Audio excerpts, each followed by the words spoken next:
Welcome to Box Office Babbler. I'm Babbling Ben. In today's episode, I will discuss the film Airplane and how difficult it can be to change bad habits. If you don't see the connection yet, stay tuned. I chose to provide some context to Airplane, the comedy film that makes fun of disaster movies, particularly disasters in the air, from 0 Hour to the Airport series.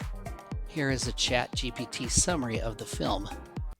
Ted Stryker, a former fighter pilot with a fear of flying due to a traumatic war experience, boards a commercial flight to try and win back his ex-girlfriend, Elaine Dickinson, who is a flight attendant on the plane. Ted is still in love with Elaine, but she has moved on and is trying to leave their relationship behind.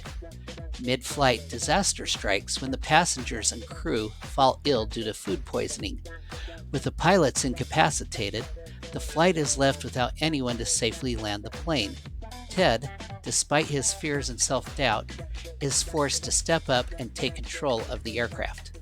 With guidance from air traffic controller Steve McKorskey, who is dealing with his own chaos on the ground, and a former commanding officer Rex Kramer, Ted navigates the challenges of flying the plane.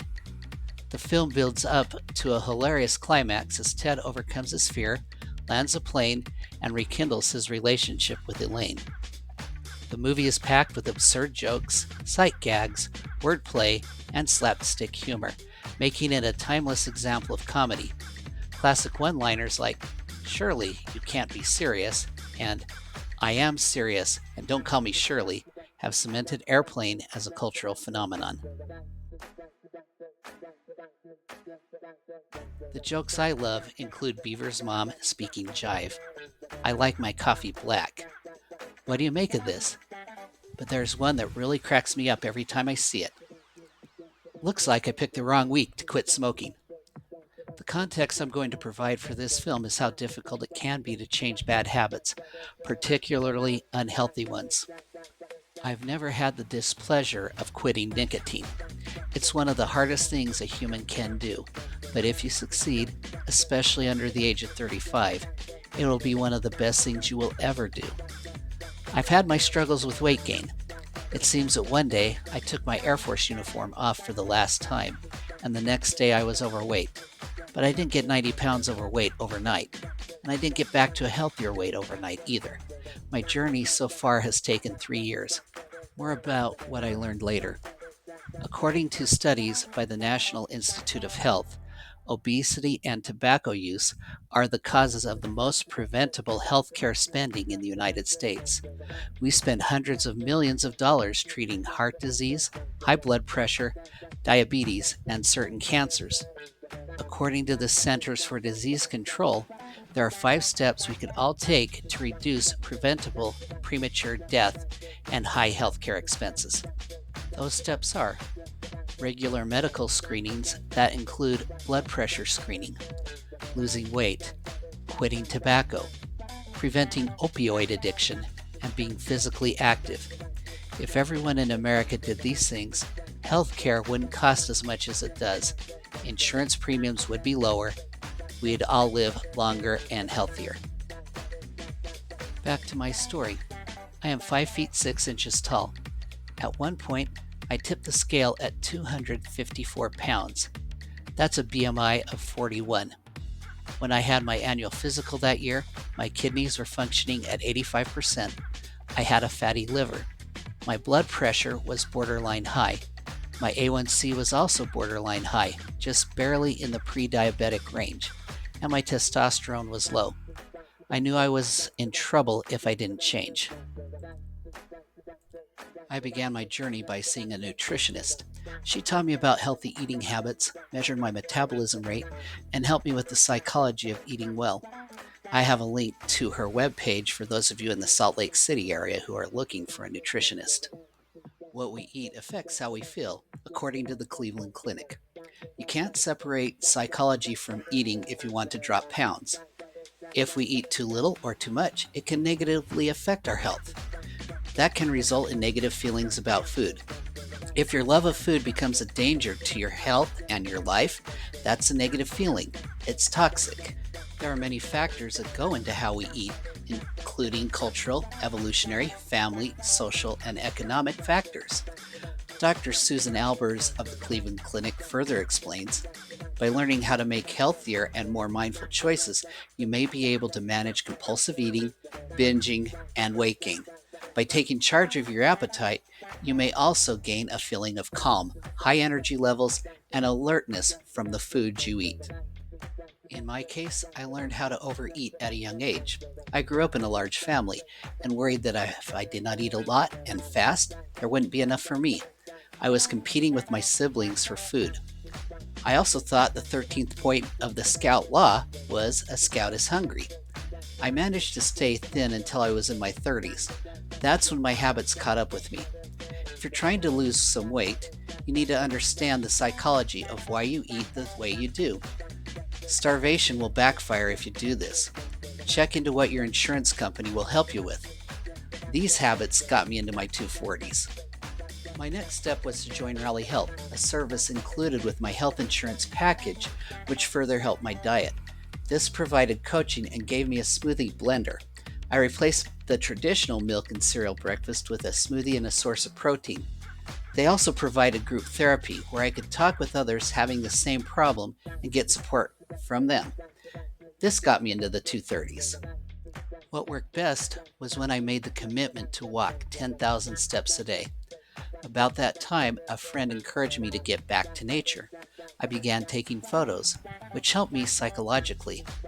There is a popular canyon park near my home that I never explored before, even though I have lived in this neighborhood for 5 years. When I did so, this summer, the weight began to melt off and I was below 200 by Labor Day. If you don't want to exercise, I've got some bad news for you. As my nutritionist said, you have to fall in love with moving your body. You're now seeing photos that I took over the summer. When I did all this, the pounds melted off my body. Today, I am at 190 pounds. That puts my BMI right at 30, which is borderline obese. I still have a little ways to go. I didn't expect to drop the weight off my body like I did this summer. I can tell my daughter that I am the smallest I have been in her lifetime. I still have a pot belly, but I am working hard to get rid of it. My blood work shows I'm healthy. My liver is normal, my kidneys are normal, my A1C is normal, and my testosterone is also normal. Here are my before images and my after. This is in a suit I purchased for my daughter's wedding in March. The second was taken about a week ago. Here are some other weight management tips from the Cleveland Clinic. Some of these I still need to work on. They may help you as well. Don't skip meals. While a regular fast can help, it's not a good idea to allow yourself to skip a meal just because you are too busy. Your body will crave the calories that you missed. You'll be tempted to make up for them. Plan your meals and snacks ahead of time. Good luck with that at this time of year, but it helps you eat mindfully. Keep track of your eating habits. This will also help you eat mindfully. It will help a nutritionist or a psychologist help you.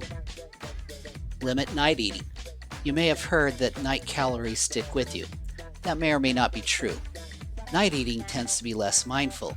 You can easily consume above your calorie limit at night. Drink plenty of water. Sometimes when we are craving, we're really thirsty. Plain old water will help with the cravings. It'll also help the body rid itself of toxins and rid itself of the chemical signals fat cells release when they sense you are getting smaller. Delay or distract yourself when you experience cravings. Taking a minute or two before you give in to satisfy the craving can help it pass. Think, am I really hungry? Do something instead of eating when you are bored. Some people eat to relieve boredom. Having a puzzle or something else handy can help reduce the cravings. Be attentive when you eat. This can help you recognize unhealthy eating patterns. Eat only in certain settings. Try not to eat at your desk or someplace when you are not thinking about the food you are eating. Watch portion sizes. About half your plate for veggies, a quarter for meat, and a quarter for carbs. And you don't have to finish everything on your plate. Increase the range of foods you eat instead of restricting foods. Restrictive diets rarely work. Try new foods, especially foods from different cultures. This can help. Be gentle with yourself. You are going to make mistakes. You're going to have setbacks. The person who most needs your help and understanding is you. Think of eating healthy as a positive lifestyle change. Look at it as you're learning a new hobby or joining a book club. Use the scale mindfully as well. There are times of the day when you will weigh more. I weigh myself right after my morning shower, before I've had anything to eat.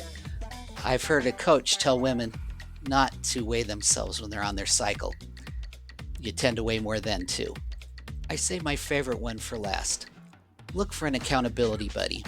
This is someone who can encourage you to be better, will support you, and someone you can be accountable to. This person can admonish you to do well when that is needed, but he or she is mostly supportive and encouraging. I would not have succeeded without my accountability buddy. She has become one of my great lifetime friends. She was the one who encouraged me to get into nature. She has helped me in other areas of my life as well. To her, say thanks. Also, it helps if your accountability buddy is not your spouse or anyone in your family. Perhaps McKorskey would have succeeded in his battle against substance abuse if he had a good accountability buddy. Someone to take the cigarettes, the booze, the amphetamines, and the glue out of his reach, but otherwise encouraged him to keep going. As 2025 is about to begin, many people are considering goals for the coming year. According to Statista, among the most common goals for the last year involve losing weight, exercising more, and eating healthy. While writing goals is a common thing to do, most people don't go beyond that. While this doesn't apply to all goals, a good mnemonic for setting goals is SMART. This stands for specific, measurable, achievable, realistic, and time-based. Also, share your goals with others and build a good support system around you. Losing 40 pounds during Lent may not be a realistic goal, but building healthy habits before Ash Wednesday is. But whatever your goal is, seek help and find a buddy who will encourage you. Many people give up on New Year's resolutions by the second Friday in January, which is known as Quitter's Day. In 2025, that's the 10th, only 10 days into the new year. I hope that you do not give up on your goals.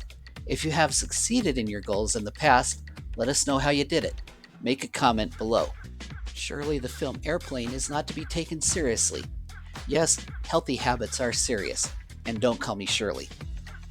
If you're approaching Quitter's Tuesday, by the time you see this, hang in there. It will get better. No matter what it is, stick with it. Setbacks happen. Life gets hard. I'm behind you and everyone else is rooting for you. If you have made a goal for 2025, please share it with us in the comments section. My next video will discuss the film Major League and why sports franchises move from one city to another. If you want to support my channel, like, share, and subscribe. There is also a link down below to my nature photos at Shutterstock. You're welcome to download some for yourself. That's all I have to say about the movie Airplane. See you next time.